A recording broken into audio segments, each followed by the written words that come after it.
I am not an anarchist.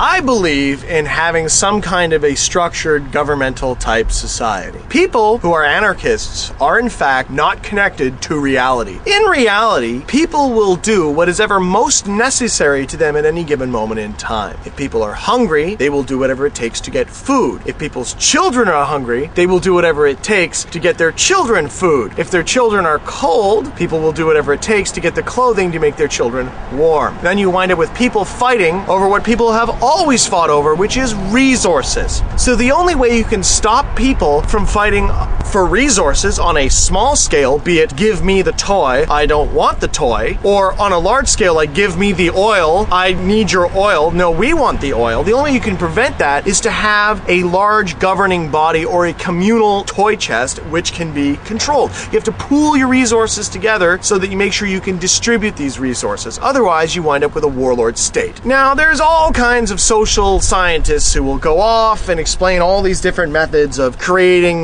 these different structures and why, anarchy works and all this kind of jazz. And I call bullshit on the greater, I've never seen a society in the history of the world that has ever been able to function under anarchy. I don't know of one. And further to that, a space program is really, really difficult to come across when you have anarchy. So, if we're going to evolve as a species, we're going to need some kind of government. Now, once we establish that, we're not going to go into what kind of government we should have, but we're going to establish that we need some kind of government. Now, following that, the government must have money, because in order to fund projects, such as a space program, it will need money. This is why you should pay taxes. It's okay to be taxed. It's not okay to be taxed to death and turned into slaves. That's not cool, but it's okay to pay taxes so that the civilization, so that your society, so that humanity can advance. Unless we have some higher ideals being funded by the whole, no individual will be able to benefit from this. When you think of all the technology that exists in the world today that has come from things like the space program, that has come from things like public education, the amount of technology and the amount of benefit that has come to the average human being is phenomenal. And now, with the advent of the internet and the ability to distribute knowledge freely, this is fantastic. We should be on the verge of world peace, but are we?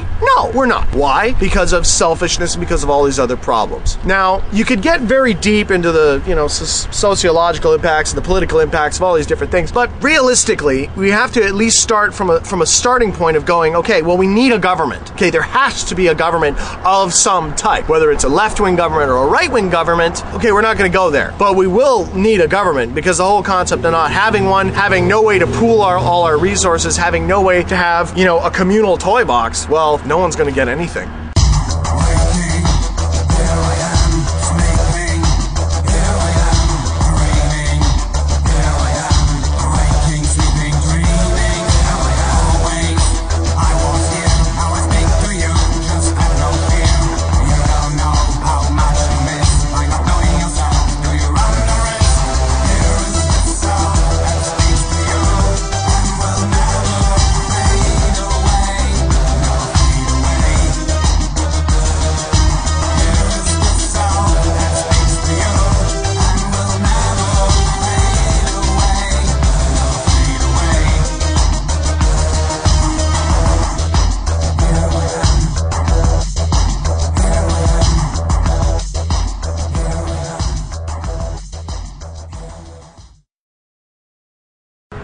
People ask me about the concept of selling out and the concept of, whether or not, you're staying true to your ideals. You get a lot of criticism as you go along with different concepts and ideas that you come up with in your own life. Now, in order to sell out, first of all, you must have a concept which is your own. Otherwise, you're not selling out, you're jumping on a bandwagon. Okay, but let's suppose for a moment you've come up with a concept. You've decided that you are going to make doilies to save the world. Okay?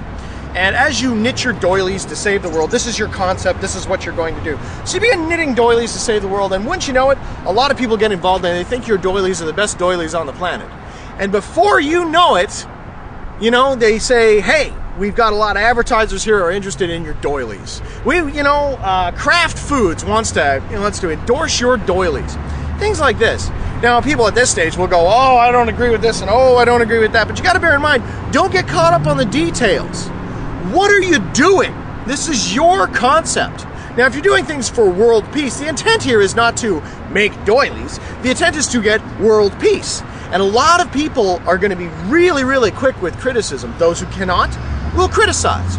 Now, if you're making doilies for world peace, realize you will never have world peace, sell your doilies, take the money and run, this is, in fact, selling out. However, if you were to take your doilies, do a contract for Kraft Foods, take the money, and then dedicate that money to, say, world peace, I don't think that'd be selling out. Selling out is never really as simple as signing your name on a dotted line or doing something with the devil.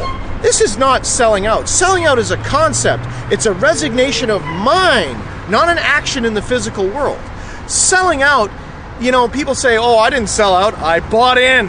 Well, you know, part of what we're doing here is we're trying to change our reality. We're trying to change how people think. We're trying to change how people act. We're trying to change how people interact and how they spend their money, how they enforce their shopping dollars. That's what we're trying to change. So there's nothing shameful about money. Money is merely a means to an end. It gives you power. Every dollar you spend is, in essence, an expenditure of power. So as you accept money, it's giving you power. Now, it all depends on what you do with the money. That's what matters. If a person were to go, say, I mean, I've done a lot of different projects. I've done a lot of different things. Now, if I made a whole bunch of money, people stop there. They go, oh, he made a bunch of money. What did he do with the money?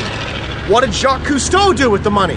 What have all these other people who've been, what does Noam Chomsky do with the money? What does all these different people do with the money they get? That's when you determine how someone's a sellout, not how they got the money. It's what do they do with the money that they have?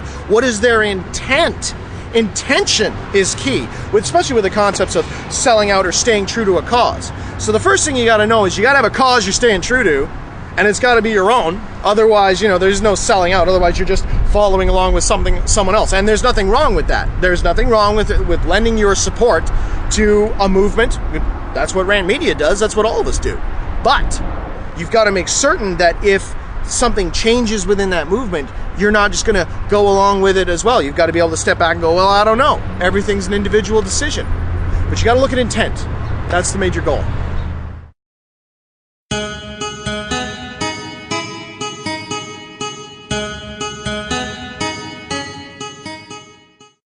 You're going to want to make sure you do 1 day a week of gathering new experiences. And this is what I like to call my Fight Club day. New experiences is going out into the world and putting yourself in situations where you are uncomfortable. This doesn't mean you go out and you beat people up. It means you go places you haven't been before. You try to, if there's like a drag show going on, go down and check that out. Maybe they've got like some Hare Krishna thing going on down at the park. Go check that out. It's about getting out and getting involved in what's going on in the world around you. Your own experience is an amazing teacher. You work on observation skills. You work on what it is to be by yourself. And these should be done, the new experience thing should be done on your own. You shouldn't do that with people. If you want to do it with a friend, it gets a little dangerous sometimes because you're taking in, the two of you decide the way things are. You don't decide how you're perceiving this. You have the affirmation of another person to tell you, oh, that's cool. Don't you think that's cool? Yeah, we think that's cool. And suddenly that becomes cool versus what you believe to be cool, where you go, yeah, I like that. That's really neat. So I'm a big fan of when you go out to experience new things. I like doing it by myself because that way it's very, it seems to be more honest, I suppose. And it definitely empowers you because then you know why the reasons you chose what you chose and you like what you like and things of this nature. So 1 day a week, go out, gather new experiences. Even if you're just walking around places you've never been, go for a drive. Or maybe you want to take a course, like, you want to go more for the experience of taking the course, like a meditation course or something like that. You can sort of combine those two that way. There's no hard and fast rules other than 1 day a week you're going for new experiences. And in your last day of week, of course, because you had 7 days, even God had to take 1 day to rest, which means you do butt kiss. Nothing. And you're like, oh my God, I'm wasting time. I get so much email from people going, Sean, I waste time. Always wasting time. My God, the time. I've got no time. I've got no time. Dude, If you do not take time, you will never have time. Time, you have all the time you want. Your time is your own. There's only consequences if you don't do certain things. Well, if I don't go here, this will happen, and yes, you know what? It will. Zen out. Sit down, become like a rock, and let the world move around you. Eventually, you realize that, whoa, wait a second. I'm here, everything else is moving around me, and I have the option to step outside of the chaos that is life. When you're able to do that, you're able to plan things and come up with your own ideas and own thoughts and images and things like this. This is how we've been able to do everything we've done. All the filming, all the work, everything at RANT Radio and RANT Media. I mean, that's how every artist everywhere has ever accomplished anything, is to step outside of the system and go with what they feel is a goal. That's my time management system. That's how I operate in this crazy world we're living in. Maybe it can help you out. My name's Sean Kennedy, and I am the fucking man.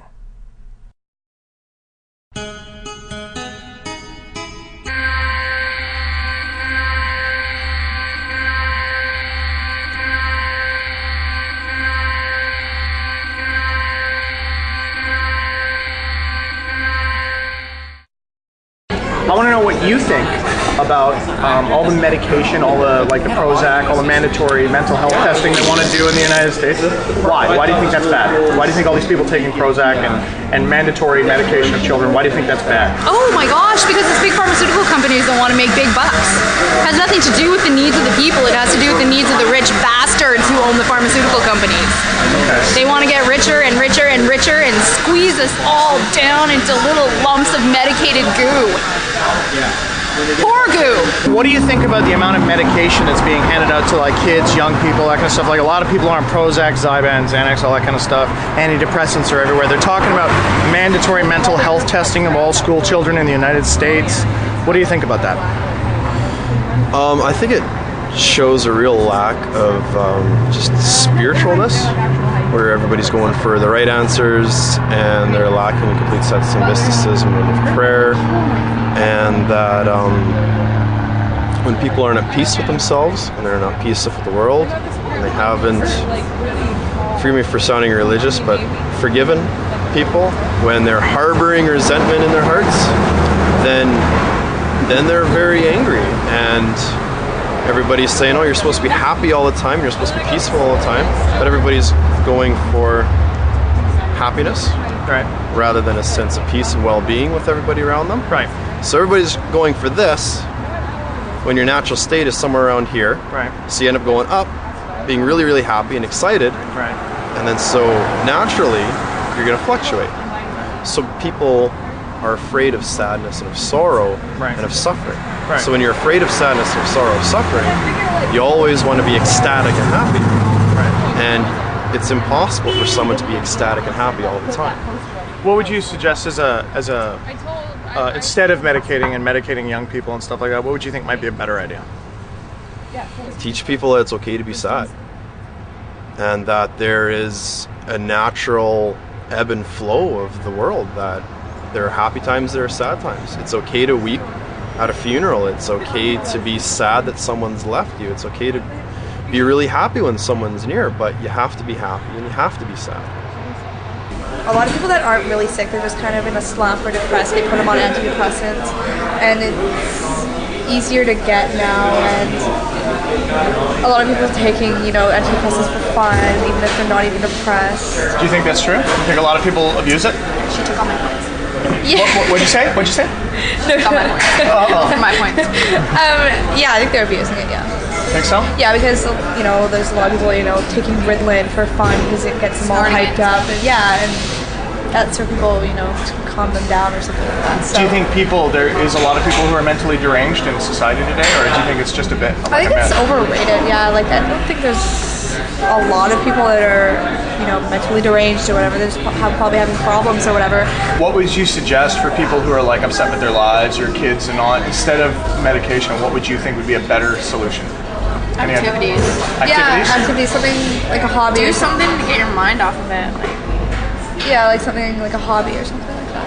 I don't know. Just be active. Something safer than drugs that can screw you up. Yeah. You don't, kids don't have to take that. It's about diet. If you take all red food dyes out of a child's diet, and some other things like less sugar and whatnot, those children will be like perfectly sane, whereas like you feed them Ritalin, they have drug abuse problems later in life. I know tons of people who've taken Ritalin as children turn out to be like mad drug abusers, like total like excessive users, right? Like they get into anything because like that's their thing, right?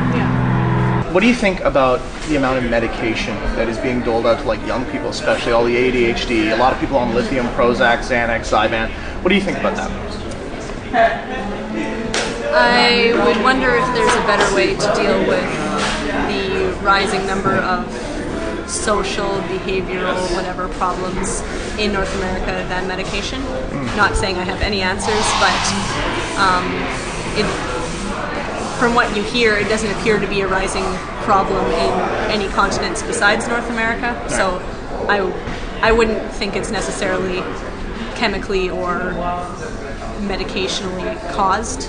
Right. What are some of the dangers you think? Like, what would you be concerned if your child, say you had a child, and your child was told that, because they're talking about mandatory mental health testing of children now in the United States in all public school systems. Oh, in public school? Yeah, so that if your child goes to public school, if they're medicated, if they're decided they should be medicated, and you as the parent decide not to medicate your child, you can be charged with child abuse.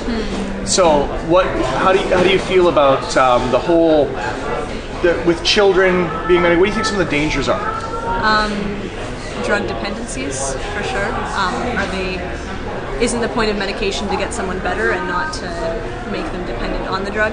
So then that would raise the question for me, why are we giving them medication? Is there another way to deal with this problem? What do you think about the amount of lithium, Prozac, Xanax, Zyban, stuff like that that's being pushed on society and pushed on kids and stuff like that? I think it's pretty gross. I think that they can be used as a tool. Well, mostly with older people. I think little kids, they're hyper. It happens. I think they can be used as a tool, but not as a lifestyle. It's the same thing as being a drug addict, using Prozac and that kind of thing. What's the difference, you suppose, between like some guy smoking a crack pipe and some executive dropping Prozac 6 times a day? Absolutely nothing. Absolutely nothing. It's the same thing. You're hiding from your problems instead of dealing with them. So, yeah. What do you think about in the States? They're talking about mandatory mental health testing of all public school children. And if they're found to be deficient, then they're going to have mandatory medication for all school children. And if they don't give them the medication, the parents are charged with child abuse. Did you have something to say about that? Yeah, I think that's pretty disgusting. I think, like I said, kids get hyper. That's what kids are. It's personality traits more than mental defects. I mean, if a kid is actually sick, then medication can be offered, but mandatory mental health testing, they should test the parents just as much as they're testing the kids. That's valid. if someone came to you and said that your child should be on medication, or we're going to take your child away from you, what would you do? Well, I fight it to the absolute end. I mean, that's kind of a really scary thought. I don't know, Do you think that there's probably nothing you wouldn't do to protect your child, though? Well, absolutely. Well, judging from the one experience in my life that kind of relates to this, my brother was diagnosed with ADHD and was put on Ritalin for a great many years of his life, and now he's addicted to just about any upper you can find. Speed, coke, whatever. If it gets you up, he's all over it. Caffeine, everything. What do you think is the solution then, instead of medicating children? Behavioral modification. I really think so. It takes a lot more time, takes a lot more effort, but it's far more worth it in the long run. What do you think about, they're talking about mandatory mental health testing of all school children in the United States. I know, I fucking got so mad when I read that. Why'd you get mad? Just talk to him. No, just talk, don't worry about the cameraman. Seriously. I just got mad because it's just the whole reason isn't, most of the drugs that they're using, like over-the-counter drugs, are proven that they don't actually fucking work. And I shouldn't swear, should I? No, I'm known as Sean Kennedy the fucking man, so don't worry about it. It's all internet, so there's no sense. You can swear, whatever's fine. But so you think that these drugs actually don't work? Well, some of them do, I know, but the effects are just pointless for the most part, because they're giving kids a whole bunch of drugs mainly for what is it for? Just for mental health. Well, because they think that these kids are crazy. Yeah, but, or just even hyperactive kids are giving drugs to for what reason? They're kids. They don't have the mental stability yet to focus on certain things. Or in grade 1 and 2, your diet is so unbelievably important that people don't even realize it. It's just our body is basically just an immune system, and like no one realizes that's all it is a digestive system, and like we function off of what we put into our body. And like people are just like feeding their kids fucking shit after shit, and like pretty much shit, really. Yeah, literally. Well, you're completely correct. Yeah, you couldn't be more right. You know, and it's just like if people actually focused on like becoming more healthy and like actually learning about like what's good for their body, because everyone's different too, right? But instead of that, they always just lump them like, oh, you're fucked up because you know, they give some bullshit excuse and right. Give us money and we'll make you better. But it's really just about learning how to actually live properly. Nice. No one in America. North America, yeah, fuck any Western civilization here at all. We're fucked. It's hard being a corporate prisoner, you know? You commit all these major frauds and eventually you just wind up in the yard. You never really know what's going to happen to you. You're going to wind up being some accountant's bitch, or maybe the lawyers will come for you. They move around in packs on the inside, always lifting their books, trying to pump some more knowledge. It's rough being on the inside as a business prisoner. I mean, when you think of all the prisoners of business that already exist, like Martha Stewart and everyone else, it's just, you never really know where the businessman is going to wind up. Maybe you're going to be on the wrong side of the bars one day. You can just hope that maybe, just maybe, the really bad pencil pushers won't find you. You never really know where you're going to wind up when you stay on the wrong side of business law, but that's why we got business lawyers, those shifty, dirty bastards.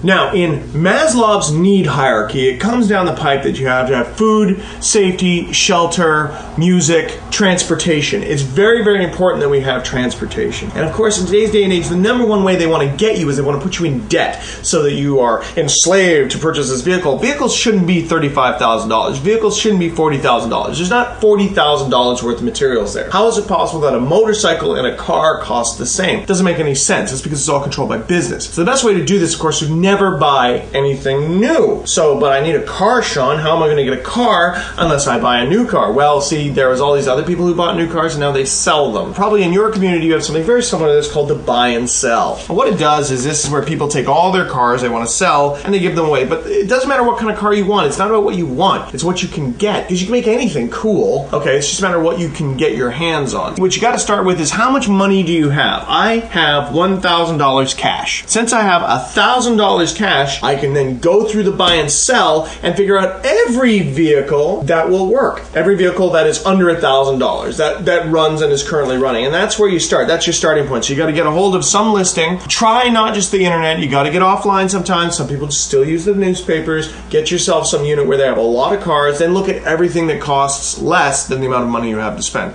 So let's do that now.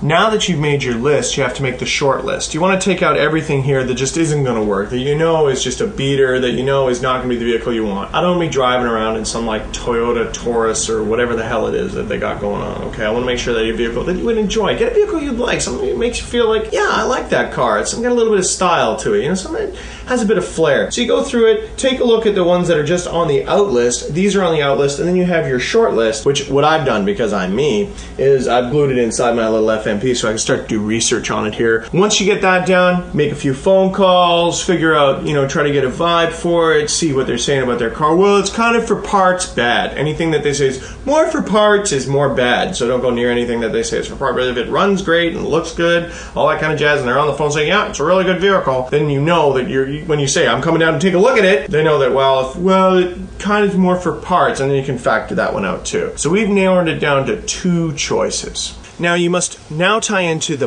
best resource you have. The best resource you have after you've gotten to this point where you have the short list of your vehicles, you know the vehicles you want to look at, the most important thing to do is to bring along the car guy. Everybody has a car guy. Everybody has a guy they know who helps them with their car. Much like as we're all the computer guys, you must treat the car guy with the utmost respect. Don't waste his time. He's coming down to help you look for a vehicle. He'll be like, I don't know what I want. You've already got a short list. You've already got the addresses. His job's to be there as a consultant to say yay or nay, to prevent you from spending a lot of money. That's really, really stupid. So don't waste the car guy's time. Bad idea. So my car guy is Jim.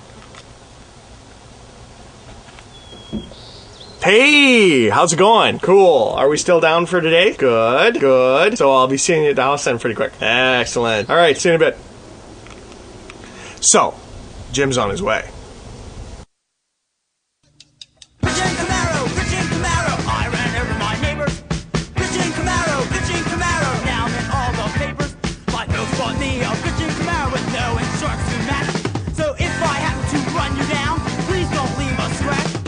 But, so it's $800. Can you open the door so I can look inside? Did she like turn over in that or what? There's no battery in it right now. I was gonna strip it, but I was underneath of it and stuff, right? And it's in too good a shape to start stripping it, so. Because I need a front end underneath mine. It's a bed. Oh, I see. Yeah. Okay. But then, like I said, it's too good a shape to start stripping it. There's no rust on it, really. A little bit underneath of it. It's only got a 267 in it, if you guys know anything about cars. Right. So. And that's pretty much it, $800. And what are you doing before you're selling this thing? I'd like to repaint the front clip, but if you guys are going to paint it. Yeah, no, I mean the car we're going to take it, whatever. I'd probably give you a...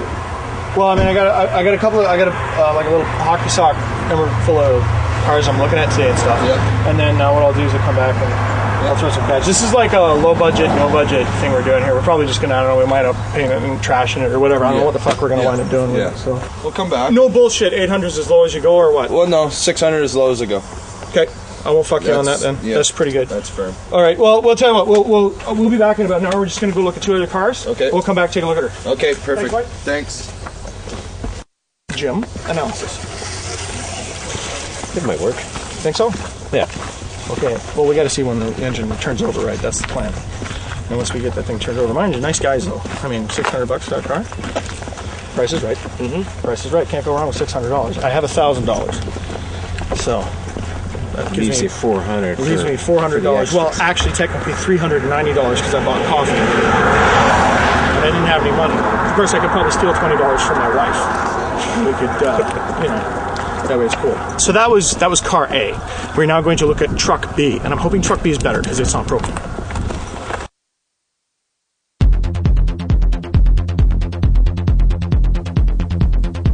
Hey, what's up?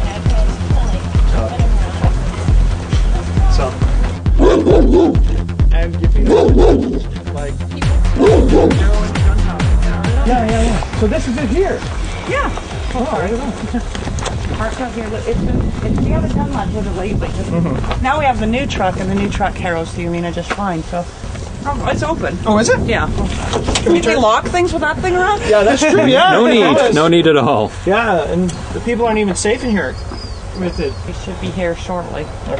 But yeah, it's been parked here. Well, obviously you can see along the grass. So it's been parked here for a little bit. Yeah, it's not too bad though. But the tailgate works on it. Right. Which I've heard with these things it's an issue. Really? That's what I've heard. There we go. Something happened there. Oh, hey, I got something here. Okay. Dun, dun, dun. There we go. That looks big. It does? Yeah. Well, it looks like it's probably at 360 or something. You're doing very well. I can sell It'll say animals sticker that there. jump big jumps. You want to buy a horse? This one's $35,000. 35,000? This is a $35,000. Oh, dude, it's 400. But it only has 1 horsepower. Yeah, but it jumps like it's got 20. True. 400 cubic inches. Yeah. So if that's a 400 cubic inch engine, what does that mean if we put that on propane? It's still going to burn a lot of gas. So what's the issues with it? Anything?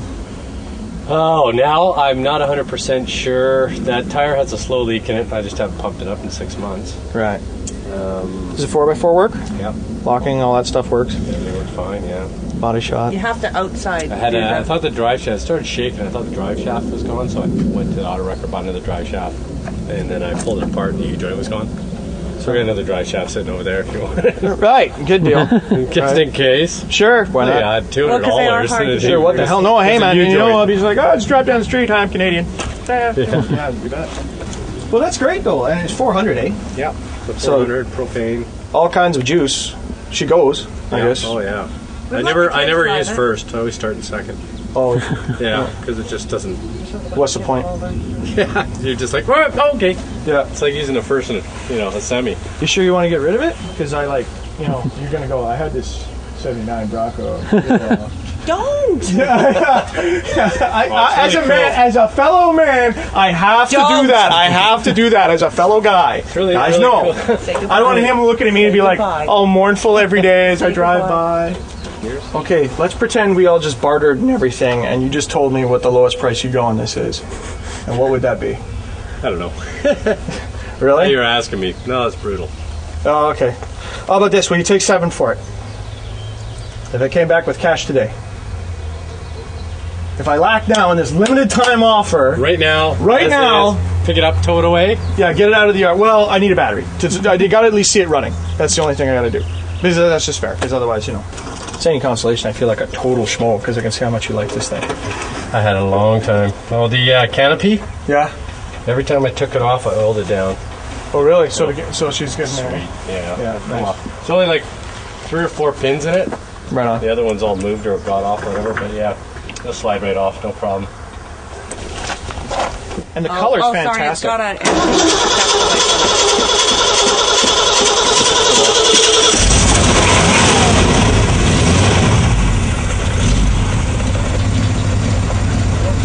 There she goes. Run. You see how much propane in there? A lot. Mikey, I'm getting hot. Yeah, no, it's a $35,000 horse. Don't worry, we should have a hand on him. He'll be fine. It's the Camaro, the Bronco. Both end with an O. This one's a 79.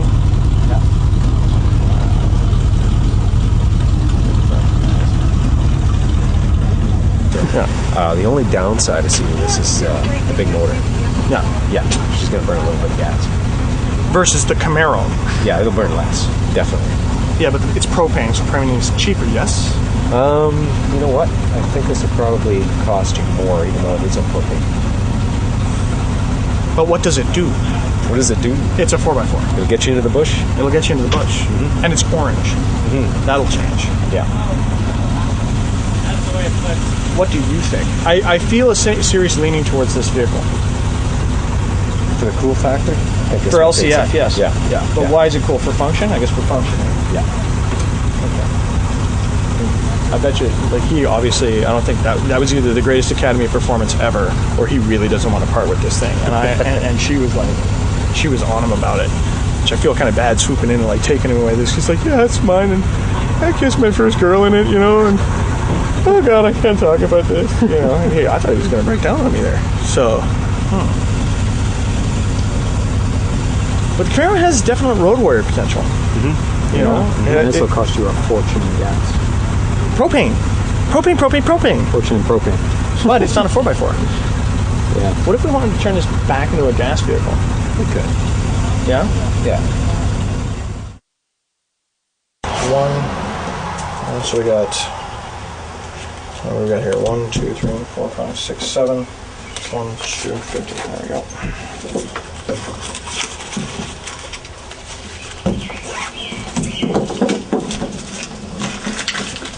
So, we have the two vehicles on which we must decide. We have the car that was originally 800, went to 600, which is the Camaro. Straight lines, good buddy, goes fast. It's got a 260, what the hell is it? 267. 267, yeah. Which means that the car goes okay. Well, it'll go. It'll go somewhere. It'll go somewhere. Yeah, I don't think you get rubber out of it. No rubber there. But the body's solid, and it's one good color. The interior's shot. Then we got the Bronco, which guy started at $950. Loves the vehicle. Vehicle was raced. and he's not. He says he's never raced it, and I trust him because had a bit of alcohol on him when he came in. So that means there's a little truth serum going on there. And he wants to. His wife is making him sell that, totally, which I think is sick and wrong, by the way, because I'm profiting by this, and I feel kind of like a schmo because I actually asked him, and he said he went down to. I tried to get him to 700, and he went to 750, but it's still a $200 drop, which is very fair, very fair. So I'm thinking that we got the choice here is between the Camaro, or the Bronco. Hi there. I'm a doctor. That's my job to look after people. It's my job to heal the sick. I take an oath to say that I won't spread any harm. But let me be honest with you. It's my job to guess. I lie to you because I want you to believe what I believe. I don't know for sure. I don't have any special powers. I can't look at you and see what's going on inside of you. I have no idea. So what I do is I make a sort of a guess based upon some education and a little bit of hub job, providing I'm keeping up with all my, statistics and medical information in which it would require me to read 24 hours a day. And then I'll make a prescription which will generate funds. There's no money in a cure, really. There's only money in treatment. So as a doctor, I have to make money. So as a doctor, you will give me your money, or you'll die. I guess it might be a good idea to kind of cover a few basic myths that I kind of take for granted that people know, but it seems like people don't know this. For example, let's just understand that no corporation on the planet cares about you, whether you work for them or not. Corporations are controlled by one thing and one thing only: leverage. That is it. They are the living embodiment of, if you are willing to do what others are unwilling to do, you will be successful. And that success is gauged by what? By what? By money. That's what they want. They all want money. That is the leverage that they're after. No matter who you are, no matter where you are in that chain, even if you're on the board of directors, if your public stock is being traded, you are subject to the power of money. Money is there, leverage is there. So don't think for a moment that corporations will look after you. They used to do that. Used to be a time that, corporations, you'd work for the company, work 20 years for the company, and they would look after you after, you've done all this work, and now they'll look after you. But no. This is a lie. This is something they tell you to prompt you to work harder. We'll be there for you in the end, and when they're not, I guess we just use and lose you. Another victim of worker burnout. What a tragedy. But the truth is, it was never there to begin with. These companies only work on leverage. If you have no leverage, then you have no ability to bargain. This is why when you get into a company, you want to make yourself as essential as possible. Make sure you got all the passwords. Make sure you're the only one who has all the passwords. If you happen to be fired one day, things get locked and no one can open them. These are leverage in the business world. Can't be avoided. Can't be avoided. People say it's illegal. Well, you know what? You've been violating labor law for so long. There's no labor rights that I know of that are universally applied, and all these corpolitical psychos are running around trying to screw over their employees, laying off as many people as they can. For what? For the dollar. It's about leverage. Leverage. Make sure that you have leverage, because if you have no leverage, you have no power. This is the truth. My name's Sean Kennedy, and I am the fucking man.